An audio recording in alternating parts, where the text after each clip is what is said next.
Treason. We were brothers, so I fought.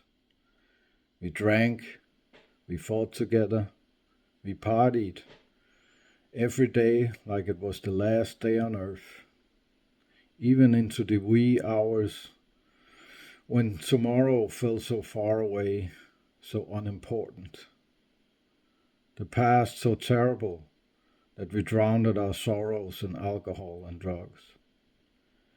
We drove side by side, tire by tire, 80 kilometers an hour, through 90-degree turns, so close that I could feel the handlebars against mine, see the sparks from the footrest fly off the pavement. We laughed death in its face. We fear nothing, and no one could hurt us because we were already broken. We were inseparable. We were equal. We were the same. Same black leather vest, same colors on our backs. Nothing could separate us, so we took pleasure in making other people suffer. Like others had done against us, we were the strong ones now.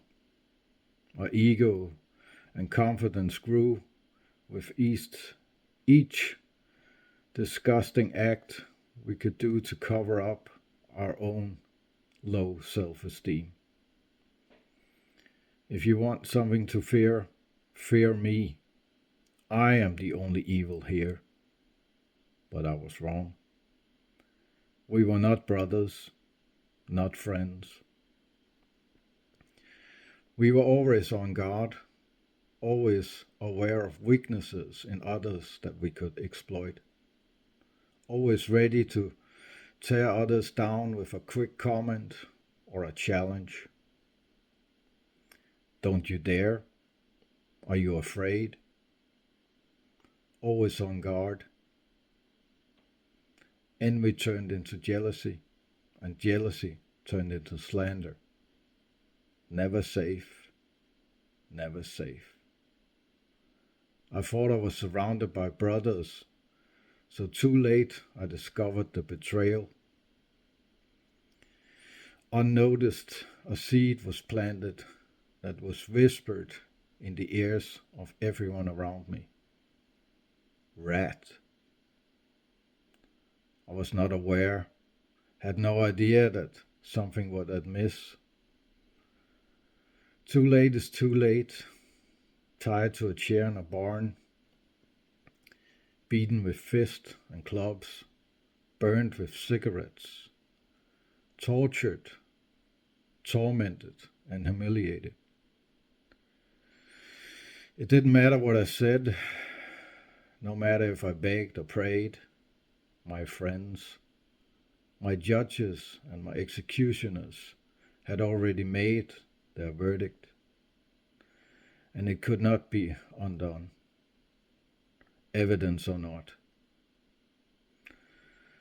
As on the scaffold, they put on the hood, but it was a helmet, which was wet and stank of piss. Duct tape on the front so I couldn't see anything.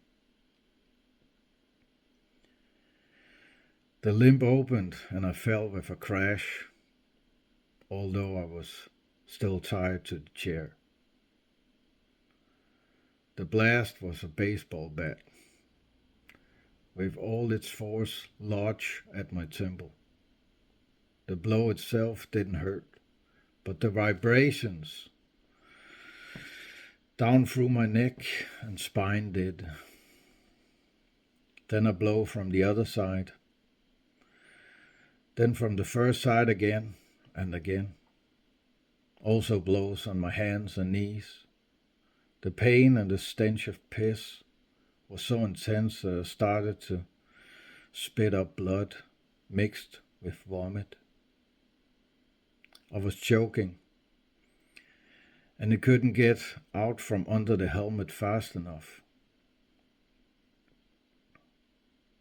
I reached my breaking point and passed out in excruciating pain.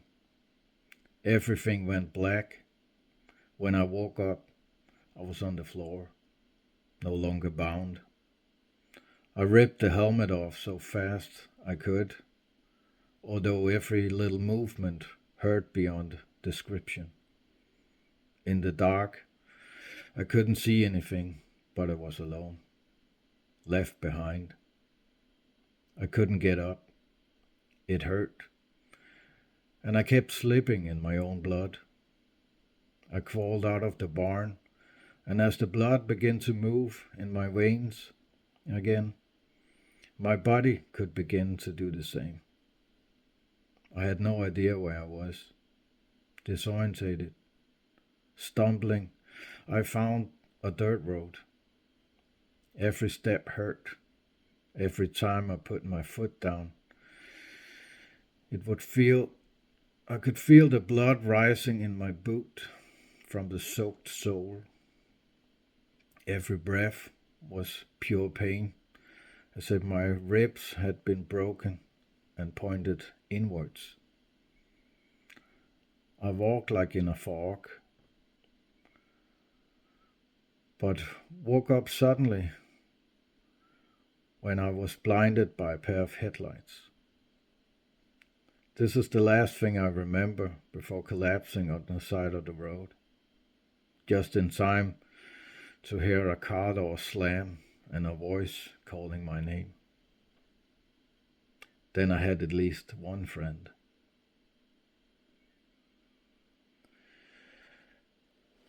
I healed on the surface, but not all wounds are visible. It burned in my mind, so that my core began to rot away. I became a sick, distorted version of myself, dark and cold, totally surrendered to the evil on my shoulder. As he moved into my heart, the angel on my left side shattered a tear for my wounded inner child. I totally surrendered to the dark side, but I got my revenge.